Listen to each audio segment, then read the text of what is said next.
Bonjour à tous. Dans cette capsule sur les fonctions trigonométriques, nous allons faire des exercices sur le cercle trigonométrique et sur la longueur d'un arc en radians. Numéro 12. Positionne les points trigonométriques suivants sur le cercle et donne ensuite ses coordonnées. Numéro 1. P de pi sur 2. Alors, pi sur 2, si ici on a 0, pi sur 2, c'est juste ici. Donc, les coordonnées de pi sur 2 sont 0 pour la coordonnée en x et 1 pour la coordonnée en y. Deuxièmement, p de 5pi sur 6. Donc, on va compter à l'intérieur de notre cercle trigonométrique. Ici, on a pi sur 6, 2pi sur 6, 3pi sur 6, 4pi sur 6, 5pi sur 6. Donc, 5pi sur 6, c'est juste ici. Les coordonnées de ce point sont donc moins racine de 3 sur 2, 1 demi.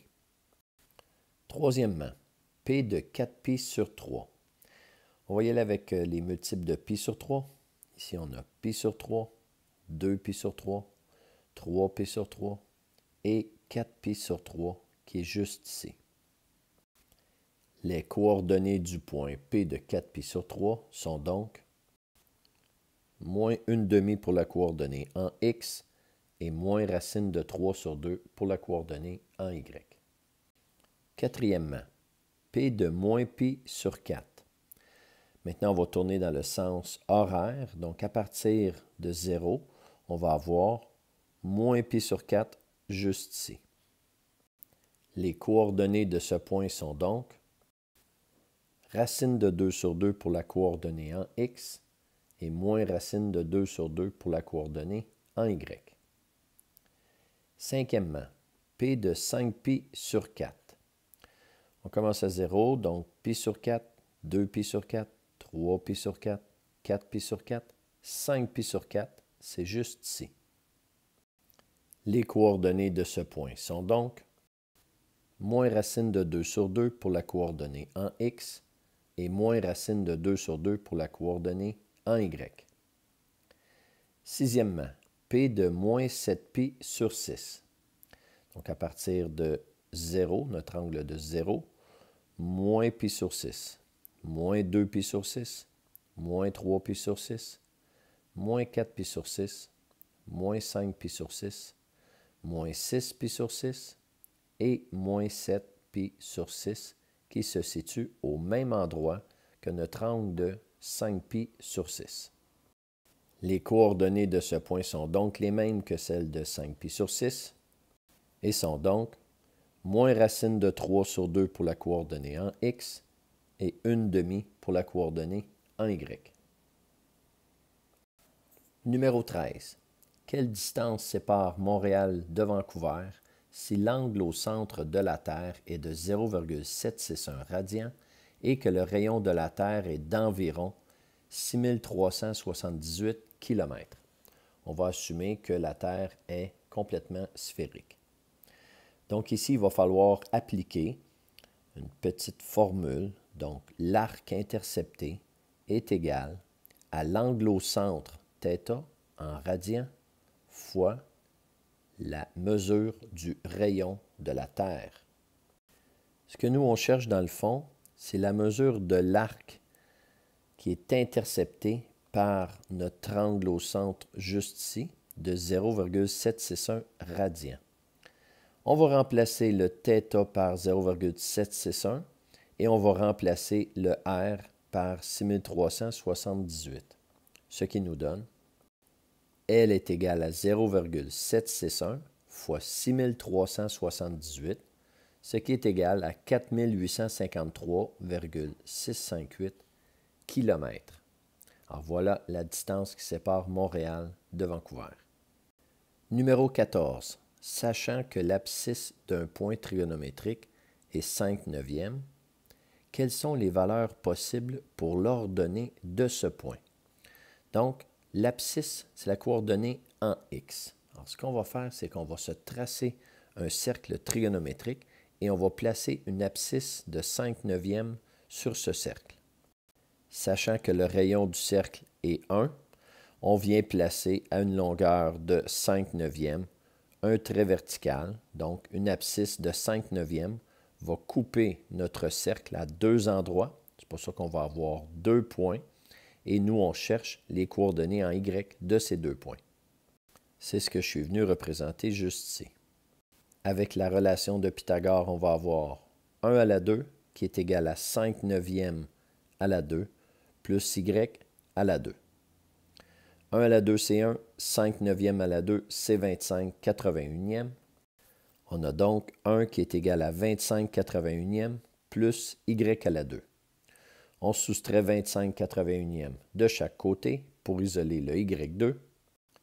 Y2 est donc égal à 1 moins 25 81e. Maintenant, avec dénominateur commun, on obtient 81 81e moins 25 81e, ce qui donne 56 81e. Y2 est donc égal à 56 81e. Pour trouver la valeur de Y, on va faire la racine carrée et mettre plus ou moins devant. Donc, Y va être égal à plus ou moins racine carrée de 56 81e. On va faire la racine carrée du numérateur et du dénominateur. C'est donc égal à plus ou moins racine carrée de 56 sur la racine carrée de 81. La racine carrée de 81, c'est 9. La racine carrée de 56, on peut réduire la radicande. Donc là, on va chercher, est-ce qu'il y a un carré qui est un facteur de 56? Et c'est 4. Donc, on va être capable d'écrire 56 comme étant 4 fois 14. On obtient Y qui est égal à plus ou moins racine carrée de 4 fois 14 sur 9. Maintenant, on va pouvoir sortir le 4 du radical, ce qui va nous donner 2 radical 14. Y est donc égal à plus ou moins 2 radical 14 sur 9. Maintenant, on répond à la question, quelles sont les valeurs possibles pour l'ordonnée de ce point? On en a 2. Y1 est égal à 2 radical 14 sur 9 et Y2 est égal à moins 2 radical 14 sur 9, soit les coordonnées en Y des points P1 et P2. Numéro 15.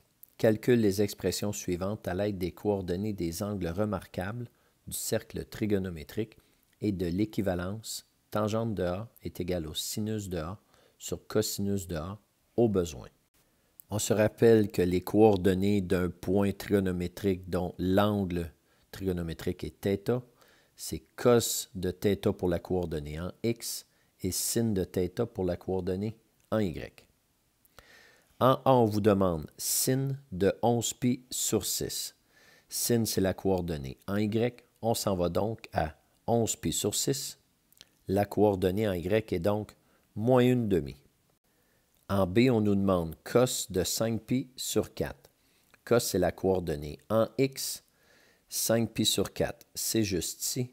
Coordonnée en X, moins racine de 2 sur 2. En C, on nous demande sin de moins 3π sur 2. Donc, à partir de 0, moins π sur 2, moins 2π sur 2, moins 3π sur 2. Coordonnées en Y, puisqu'on cherche le sin, c'est donc 1. En D, on nous demande cos de moins 5π sur 6. Cos, c'est la coordonnée en X. Fait qu'on y va. Moins π sur 6, moins 2π sur 6, moins 3π sur 6, moins 4π sur 6 et moins 5π sur 6. Coordonnée en X, c'est donc moins racine de 3 sur 2. En E, on a sin de 11π sur 3. 11π sur 3, c'est plus qu'un tour. Donc, on va y aller ici. Π sur 3, 2π sur 3, 3π sur 3, 4π sur 3, 5π sur 3, 6π sur 3, 7, 8, 9, 10, 11π sur 3, c'est exactement ici. Donc, le point 11π sur 3 est exactement à la même place que le point 5π sur 3. La coordonnée en Y est donc moins racine de 3 sur 2. En F, on a cos de moins 17π sur 4. On commence. Moins π sur 4, moins 2π sur 4, moins 3, moins 4, moins 5, moins 6, moins 7, moins 8π sur 4. Et là, on s'aperçoit que si on fait un autre tour, on va se retrouver à moins 16π sur 4. Donc, moins 17π sur 4, c'est juste ici. Moins 17π sur 4, c'est à la même place que le point 7π sur 4. Cos, c'est la coordonnée en x, donc on va obtenir racine de 2 sur 2. En g, on a sin de moins 11π sur 6. Moins 1π sur 6, moins 2, moins 3, moins 4, moins 5, moins 6π sur 6, moins 7, moins 8, moins 9, moins 10 et moins 11π sur 6, qui est à la même place que le point π sur 6. Sin, c'est la coordonnée en y, on va donc obtenir une demi. En h, on a cos de 5π sur 3. 5π sur 3, c'est juste ici. Cos, c'est la coordonnée en x, donc on obtient une demi. À partir de i, on nous demande tangente. Donc, premièrement, tangente de π sur 4. C'est là qu'on va utiliser notre petite équivalence ici. Tan de A est égal à sin de A sur cos de A. Donc, tangente de π sur 4, c'est sin de π sur 4 sur cos de π sur 4. Sin, c'est la coordonnée en y, donc on va avoir racine de 2 sur 2. Cos de π sur 4, c'est la coordonnée en x qui est aussi racine de 2 sur 2. Donc, on aura racine de 2 sur 2 sur racine de 2 sur 2. Division de fraction, on va multiplier par la fraction inverse. Ici, c'est un petit truc. Quand j'ai deux fractions qui se divisent comme ceci, je vais prendre le numérateur de la deuxième, je le mets au dénominateur de la première et le dénominateur de la deuxième au numérateur de la première. On a donc 2 racines de 2 divisé par 2 racines de 2, ce qui donne 1. Tan de π sur 6, ça va être sin de π sur 6 sur cos de π sur 6. Sin de π sur 6, c'est la coordonnée en y, donc une demi. Et cos de π sur 6, coordonnée en x, donc racine de 3 sur 2. On aura donc une demi divisé par racine de 3 sur 2. En divisant les deux fractions, on obtient 2 sur 2 racines de 3, puisque le 2 qui est ici s'en va en haut et la racine carrée de 3 ici s'en va juste en dessous. Donc 2 sur 2 racines de 3, on simplifie les 2 au numérateur et au dénominateur, ce qui nous donne 1 sur racine carrée de 3. Puisqu'on ne laisse jamais de radicaux au dénominateur, il va falloir rationaliser le dénominateur. On va multiplier par la racine carrée de 3 au numérateur et au dénominateur, ce qui nous donne racine de 3 sur 3. Pour le cas, tangente de π. Alors, tangente de π, ça va être sinus de π sur cosinus de π. Sinus, c'est la coordonnée en y, donc sin de π, c'est 0. Et cos de π, c'est moins 1, puisque c'est la coordonnée en x. On a donc 0 divisé par moins 1. 0 divisé par moins 1, ça donne 0. Donc, la tangente de π, c'est 0. Le dernier, tangente de π sur 2. Tangente de π sur 2, ça va être sinus de π sur 2 sur cosinus de π sur 2. Sinus, c'est la coordonnée en y, donc 1. Cosinus, c'est la coordonnée en x, donc 0. On a donc 1 divisé par 0.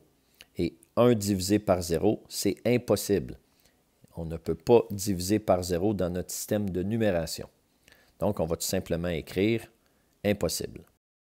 Si vous essayez de faire tan de π sur 2 ou tan de 90 degrés sur votre calculatrice, ça va être écrit erreur.